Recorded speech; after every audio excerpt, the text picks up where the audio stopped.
Ulrich has in the previous video shown you how to define consumer surplus, producer surplus, transmission surplus. In this video I will show you how to calculate these surpluses in practice. Learning objectives are: you must learn to calculate producer, consumer and transmission surpluses for a system with real power generation plants. And you must know how to also calculate CO2 emissions. And finally, you must gain experience in calculating producer surplus, consumer surplus and transmission surpluses using the power market simulator. The content of this video is that I will start making calculations in an Excel sheet where I will calculate CO2 emissions, and I will also calculate producer surpluses, consumer surpluses and transmission surpluses. And I will use the settings in the power market simulator demo version as an example.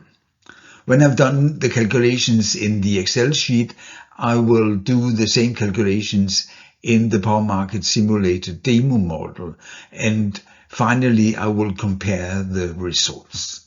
Here you can see the settings we will use as an example when we're doing the calculation of the surpluses and the CO2 emissions. We use here the year 2025, it's spring and it's a work day, and the time here is between 11 and 12. We have built these interconnections between the different areas here. You can see the capacity of the interconnections, and here you can see the fuel prices we apply in the example and the CO cost here. And you can see the availability of water, hydropower, photovoltaic, wind and power plants in the three areas here. Here you see the supply and demand curve in the three areas, VE1, VE2, HY.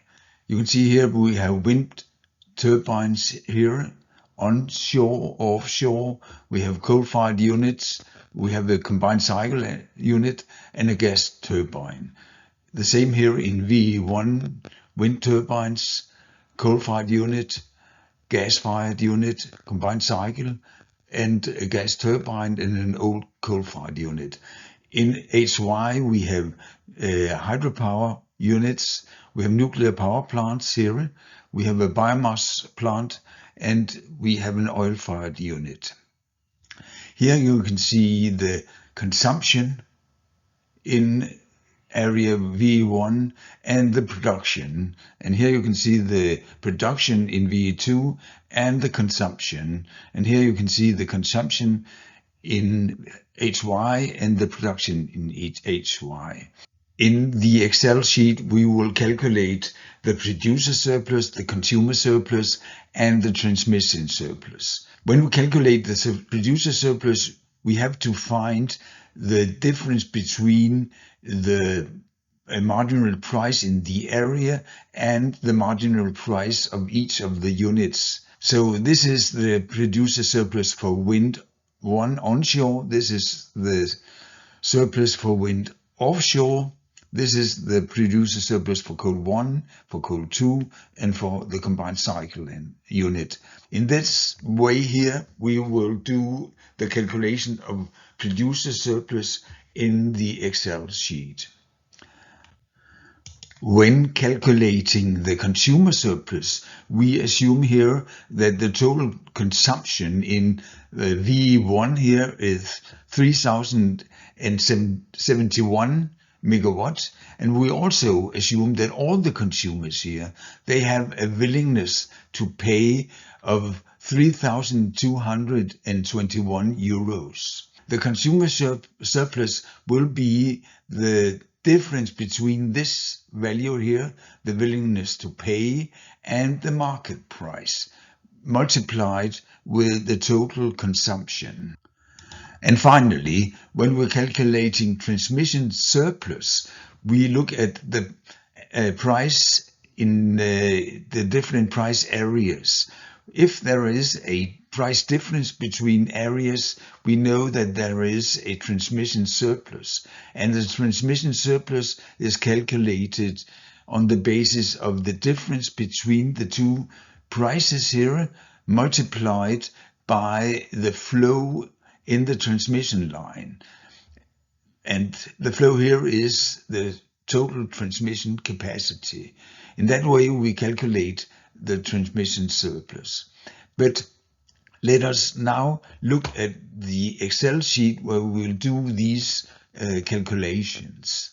Here you can see the settings we have from the demo version of the Power Market Simulator. This is the year, spring, workday, and the hour here. The availability we have here for wind, for solar, for hydro, for thermal plants. This here is the power consumption in V1, V2, and in HY. And this here is the interconnection between the three different price areas here. But let us start calculating the marginal cost of the different power units. Here you can see that we have the fuel prices. They are taken from the demo version. These fuel prices in euro per gigajoule. And this here is the CO2 price. These factors here are the CO2 emission factors. So when you burn 1 gigajoule of coal, you will emit 93 kilos of CO2. And this is the value for natural gas and for oil and for nuclear power and for biomass. Here you can see this is the maximum capacity of the different power plants in the three areas. This here we have reduced the capacity with the availability. So we had here, for instance, for hydropower plants here, we have taken the 1500 megawatt and multiplied that with the availability here of hydropower plants, this value here. And then we have got the availability of all the power plants here in megawatt. And these factors here, they are the efficiency of the different power plants. And when we know the efficiency, as you saw in the video 2, we can take and divide the efficiency here and multiply it with 3.6, and then we will get the amount of fuel that we have to buy in order to produce 1 megawatt hour of electricity. So this here is the fuel consumption measured in gigajoule per megawatt hour electricity production. These here is the cost of operation and maintenance in euros per megawatt hour. When we, for instance, want to calculate the marginal cost here for this unit here, the coal 3 plant, then we take the fuel consumption here, this factor here, we multiply it with the coal price, and we multiply it also with the CO2 emission. This is the CO2 emission is the fuel consumption multiplied with this factor here. And we also multiply it with the CO2 price, and we divide it with 1000 because this here is in ton. The price here is in ton.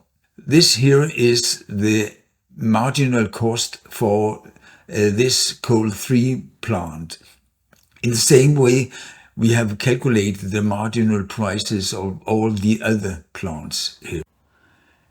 We will now make an optimization of the production in the 3 areas. Here you can see all the power plants here in the 3 areas. You can see the available capacity of the power plants. You can see the marginal price. If we assume that there are no bottlenecks in the system, there's enough transmission capacity in the system here, we can just sort these marginal costs here. We do that here. Yes. And then now we know that the total demand here is 1361. So we start up here and say how much capacity should we start up? And you can see here now we have more than the demand here. So we say there's enough capacity with these units here. So we can say that these units here, they will not be taken into consideration. So I will just not have them included in my calculation. When I've done that, I will sort the area so I know exactly how much production there is in each of these areas. I do another sorting of here, and then I can see here in HY their running capacity is this amount here, and in VE1 it is this amount here, and in VE2 it is this amount. I've done that here so that you can see the results here. The total system production in VE1 here is this amount here, 3,670 is this amount here. In VE2 it is this amount here. It's set in here, and this in HY here you have this amount here, but you don't need all this here. It's only this here in order to fulfill the demand. So this here is the optimal production in the three areas. We can see here that the difference between the production and demand, as the difference here is that we should export 599 megawatt. In this area here, we should import 969, and in this area we should export 370. And when we look at the possibles export and import from the different areas, we can see that we can fulfill the requirement here and we can fulfill the requirement here. But here we want to import more than is possible. So in this area here, we have to upregulate one of the units this unit that was not commercial in the first case. So we upregulate this unit here, and the marginal price of this unit is 139.3 euros per megawatt hour. And now we know that in this area, we know exactly which units should be operating in this area in order to have an optimal situation. We then close this area, and now we only look at the two remaining areas, the HY area here and V1 area. So we do the same calculation here once more. We see that we want to sort these marginal costs in an increasing order here. Yes, we're doing that here.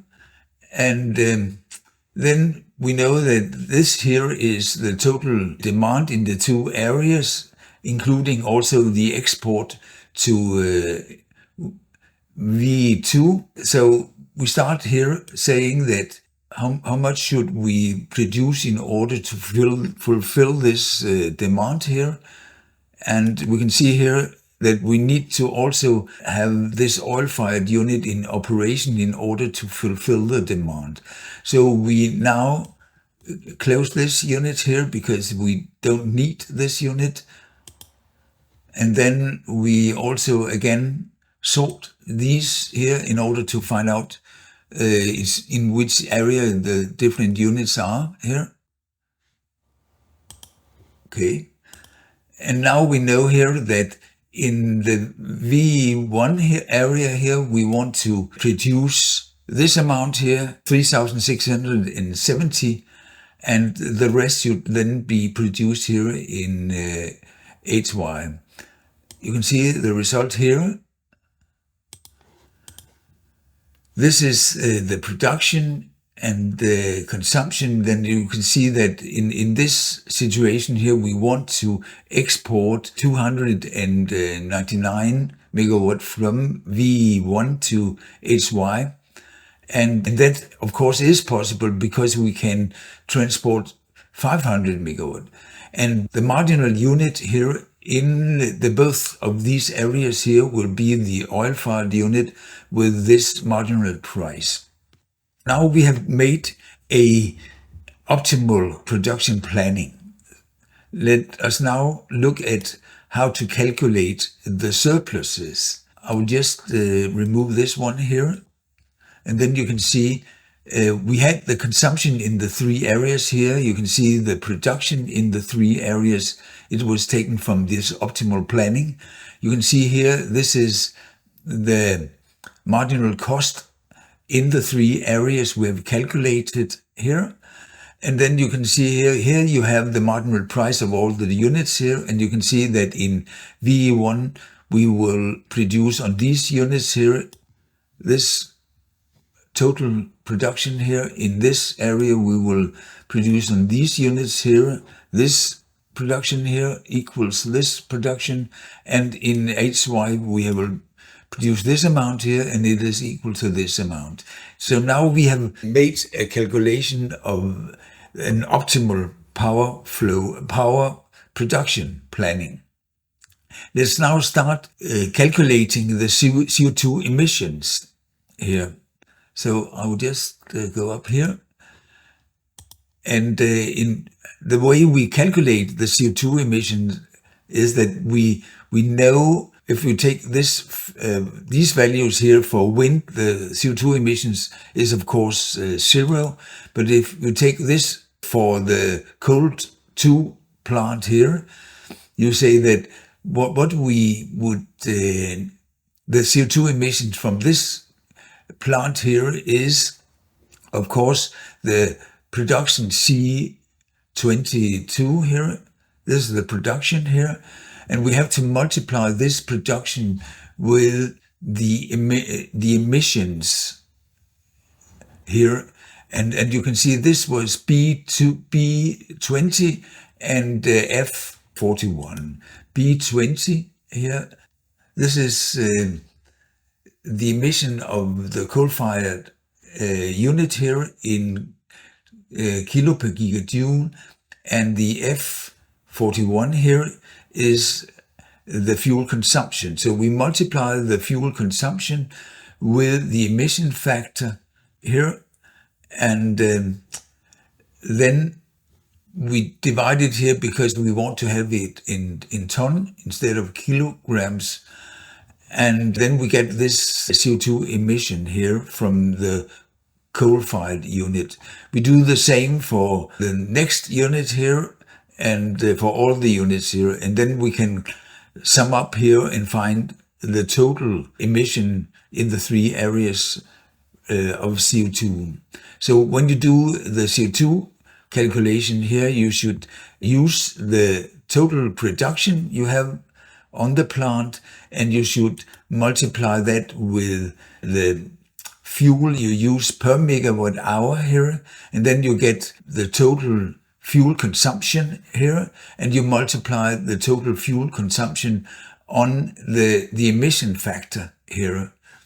In doing so, you can calculate the CO2 emissions in tons per hour. The next thing we do here is that we want to calculate the production costs here. And we're doing this calculation here. We say that the production cost here is equal to the production here multiplied by the marginal price. So we say here that the average price is equal to the marginal price. in the different units we have here. So the production cost, you will find them, all the production cost here will be equal to the production multiplied with the marginal price. And here we can also sum up and find the total production cost for the system. The next thing we do here is to calculate the production income. And the production income here is equal to the production here multiplied with the area price.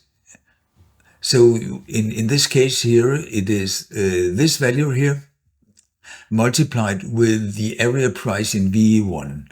And if you go here and look at the income for this unit here, it is the total production of this unit here multiplied with the area price in VE2, and the same thing here for HY. So in this case here, we can calculate all the production income for all the units here. Next thing we do here is to calculate the producer surplus. And the producer surplus is defined as the production income minus the production costs here. So these values here, they are equal to this value here minus this value here. So this here is the total producer surplus. We then continue calculating the consumer surplus. And the consumer surplus here is, as Ulrich has defined, it is the consumer's willingness to pay here minus the actual area price here multiplied with the consumption in the area. So we have this consumer surplus in area V1, in V2, and in HY area. So now we have calculated the consumer surplus. And we also need to calculate the congestion surplus, bottleneck income. And the bottleneck income here is, as defined by Ulrich, it is the difference between the prices in the different areas multiplied with the flow, the capacity of the transmission line here. If we want to calculate this here, for instance, it is the difference between these two here multiplied with this, plus the difference between this one and this one multiplied with this here, and then you will get this income here. We divide it with 2 because the income is divided, the total income is divided between the TSO in V1 and in V2 and HY. So this here, you can see the congestion income in the different areas here. Now we are finished. We have calculated the production cost. We can calculate the CO2 emissions. We calculate the production cost, the producer surplus, the consumer surplus, and the congestion surplus. So now I think we should go to the power market simulator and continue doing the calculations in the power market simulator. Now I'm back in the power market simulator, and I made a calculation here for the 3 areas, and you can see that the values here, the area prices, they are exactly equal to the area prices we found in the Excel sheet. When I click here on the show result here, I get the results for all 3 areas here. I can see the total consumption is equal to the production. I can see the number of units in the 3 areas. I can see the calculated total CO2 emissions, the total production costs here, the producer surplus, the consumer surplus, transmission surplus, and the total surplus. If I click on one of these areas here, then I can get the values. These show result values for this area here, and for this area here, and for this area here. I've done that, and you can see the result here in the next slide here. This is the result for all three areas. This here is the result for V1. This is the result for V2, and this is the result for HY. And now I'll go into the Excel sheet and look if the results here calculated by the Power Market Simulator is the same as the values in the Excel sheet.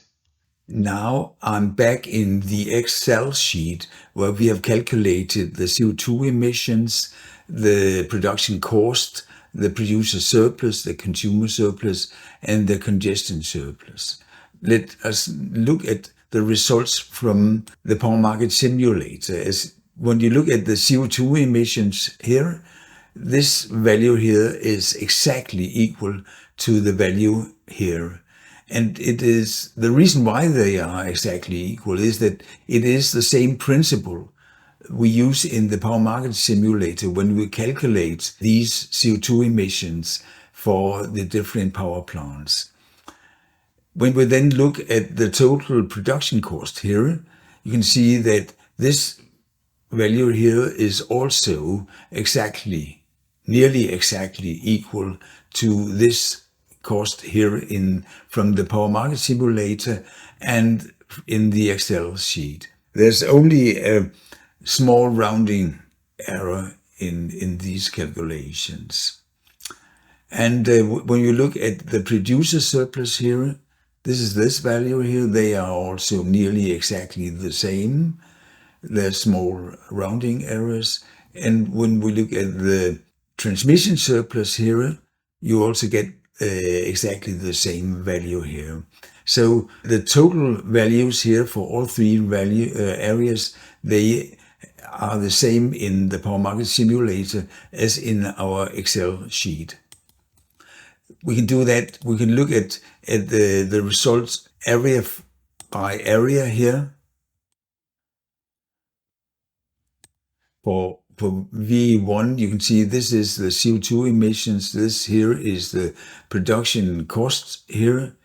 And then you can see that the values are equal.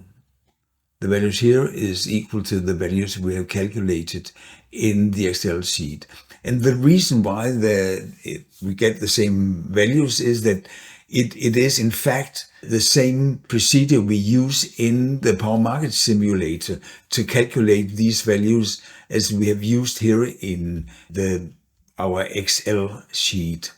When you will do analysis where you investigate who will gain from building a transmission line between areas and who will lose, then you need not do the calculations in the Excel sheet. You can do the calculations in the demo version of the Power Market Simulator. So here you can just say that I want now to build or change interconnections here between the areas to another value here, and then you can set the new value here, and you can do the calculation, and you can see who in the different areas, what will be the total production cost and what will be the consumer surplus and the producer surpluses.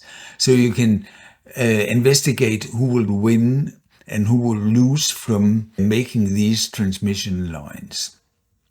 In another video, I will show you how to optimize the interconnection between different price areas. When you've done this here and played with the demo version, you can also do the same calculations in the full version of the Power Market Simulator. Now I'm inside the full version of the Power Market Simulator. And here I can also do the same type of calculations where I click on different areas here and do a calculation. I can see the consumer surplus and the producer surpluses in each of these areas. And then I can go and change the interconnections between the areas here and see who will gain and who will lose from having a higher capacity on the interconnections. I can also do that for countries outside the EU here for instance, in Africa.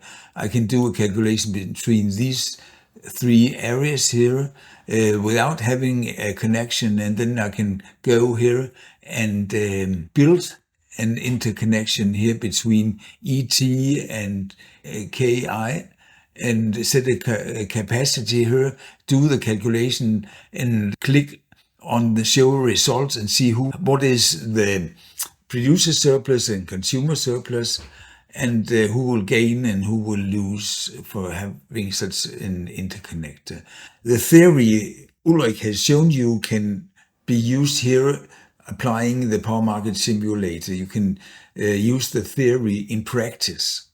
This is the end of a video where I've shown you how to calculate consumer surplus, producer surplus, and transmission surplus. I also shown you how to calculate CO2 emissions. I hope that you will use the demo version of the Power Market Simulator and to see who will gain from increasing the capacity of a line or building a new transmission line, and who will lose from doing that. In the next video, Ulrich will tell you how to optimize the interconnection between different price areas.